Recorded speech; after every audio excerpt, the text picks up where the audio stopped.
Você já ouviu falar de tropismo em vegetais, eu tenho certeza. E nos vírus, já ouviu? Então fica ligadão na correção dessa questãozinha da UFISC 2022, que a gente vai, meu irmão, falar de tudo que for possível em relação aos vírus. Beleza? Então se inscreva aí no canal, galera. Só aqui no Quibi você tem, meu irmão, um banco de dados gigantesco, com provas aí, ó, da UFISC, meu irmão, outros vestibulares isolados. Enem, nossa senhora, tem muita raça de questão. Então vamos com tudo, segue a vinheta.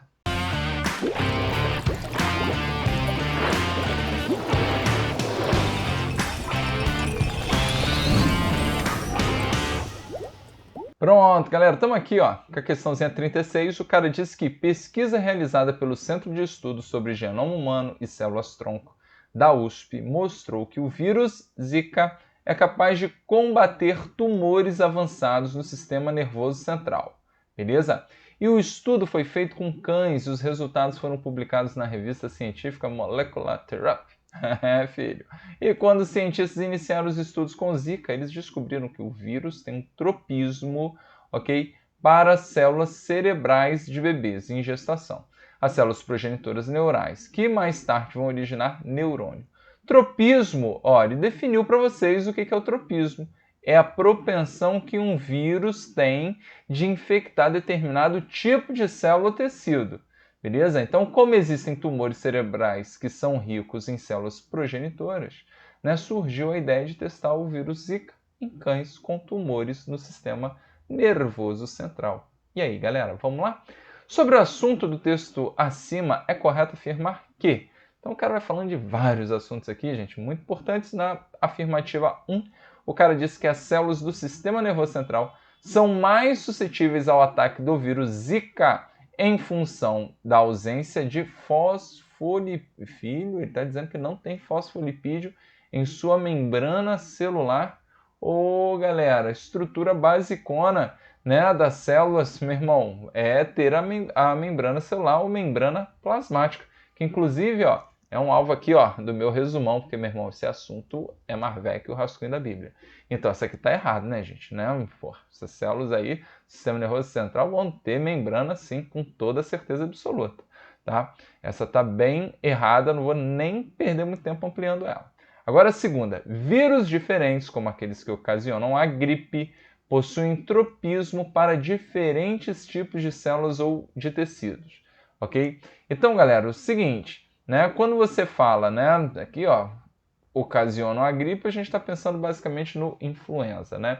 E aí a gente vai trabalhar uma característica muito importante dos vírus, que é, de fato, que uma razoável especificidade, né, dos vírus em relação a quem eles parasitam, beleza? Então o vírus ele precisa parasitar uma célula e ele normalmente tem receptores que vão identificar a célula, né, alvo dele, beleza? Por exemplo, o HIV, né, ele tem um tropismo enorme com quem? Com o linfócito T CD4. Então é a célula, né, que acaba, né, caracterizando inclusive, né, o quadro que chamamos de AIDS, né? Então lembre, tome cuidado, né? Infecção para HIV e AIDS, que é, né, um quadro da infecção, que é, infelizmente, né, o último quadro em que a pessoa está suscetível às doenças que chamamos de oportunistas, já que o linfócito TCD4 é essencial para movimentar todo o nosso sistema imunológico aí, né, para uma determinada doença, beleza? Então, ó, já está com dúvida em imuno? Ficou boiando aí no que eu falei? Ó, assista agora esse vídeo. Olha só que maravilha, gente. Aqui em cada resolução a gente faz link com uma cacetada de assunto, beleza? Então, galera, de fato, né, a gripe vai ter tropismo por diferentes tipos de células, beleza? Eu, sinceramente, e cara, eu nunca escondo aqui, quando eu li a primeira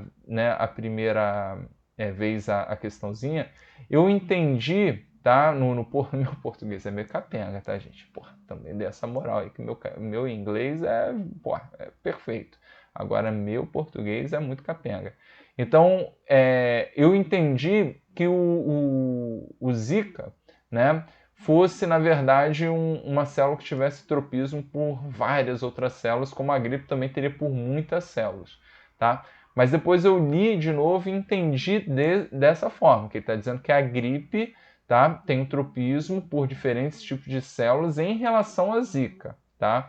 Então só tome cuidado aí porque, cara, foram as duas interpretações que eu tive, beleza? A tendência é que o vírus ele tenha, né, essa especificidade que a gente comentou. Ah, então, mas tem que ser necessariamente uma célula? Não, não necessariamente uma, mas você não tem um espectro gigantesco aí de células que são parasitadas pelo mesmo vírus. Beleza? Tranquilo? Vamos lá. 4. Os mecanismos de transcrição e de tradução na síntese proteica que ocorrem dentro do vírus são semelhantes àquelas que ocorrem em células procarióticas, né? Aqui ele já deu até uma pegadinha do malandro, né? Porque ele botou assim, ó, dentro do vírus, né? Lembra que normalmente, né, o material genético do vírus é jogado lá dentro, né? Penetra o material genético do vírus na célula hospedeira e o vírus malandrão que ele utiliza, né, o metabolismo, né, todo o aparato, né, enzimático da célula hospedeira para replicar o material genético e fazer a síntese de proteína. Então essa 4 realmente ficou bem capenga. E cara, né, a nossa UERJ aqui no Rio curte muito o papo da diferenciação do material genético. Por exemplo, né, ele falou aí a gente tem falado muito do SARS-CoV-2, né, uma fita simples, né, de RNA que é o quê? Ah, lembrou, né? Positivo. Por que é positivo, galera? Né? Porque ele já funciona como RNA mensageiro já de cara. Né? O influenza, por exemplo, que ele toca nesse papo do influenza, é um RNA de fita simples negativo. Show? Então, cara, um papo bacana aí para você, né? Para quem faz provas muito específicas, como a própria UFSC, né? Ficar ligadão. Show? Então, 8. Vírus são parasitas intracelulares facultativos. Pô, isso aqui a gente aprende. Primeiras características que a gente aprende é que é obrigatório, não é isso? Então, existindo tipos como o da Covid, que podem se reproduzir no ar e nas mãos, daí a recomendação da Organização Mundial de Saúde para o uso de máscaras e lavagem, né, das mãos. Né? Ele não vai se reproduzir no ar, né, galera?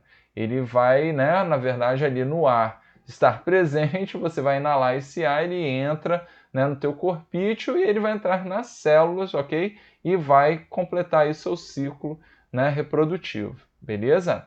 E aí vem o 16, que o termo tropismo também é utilizado em relação a outros fenômenos biológicos, como o fototropismo no caule e nas raízes. Tá certo isso? Ah, garoto, tá certo demais essa. Por que, Vitão?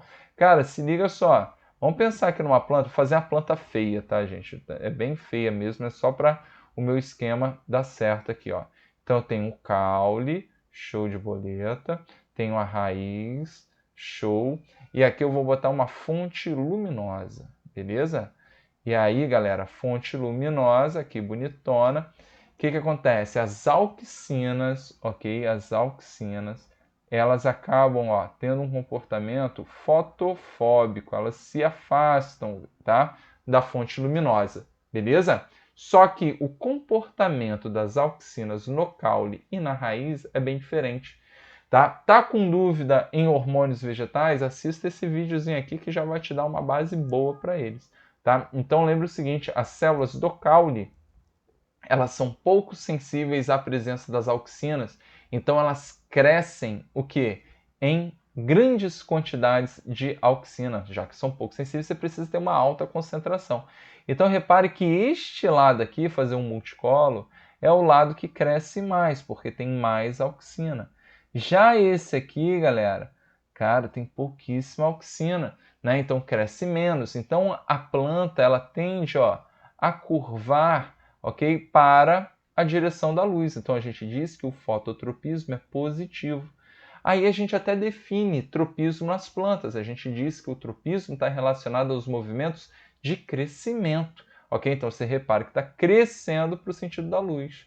Beleza? Já o lado da raiz que tem menos auxina, é o que cresce mais. Por quê? Porque ele tem uma maior sensibilidade. E quando você tem altas concentrações de auxina, inibe, tá, o crescimento da raiz. Então ela cresce no sentido oposto, ok? Então a gente diz que tem na raiz o fototropismo negativo, está crescendo para o sentido oposto, né, da luz. Maravilha? Então, galera, O somatório dessa bagaça ficou 18. Show? É isso, gente. Comentamos aí um pouquinho, ampliamos do jeito que deu, não ficou tão longa, né? Porque às vezes é o físico que vem com umas questõezinhas que vem direto, né, do homem lá de baixo. Tristeza só. Então valeu, galera. Um abraço, até a próxima.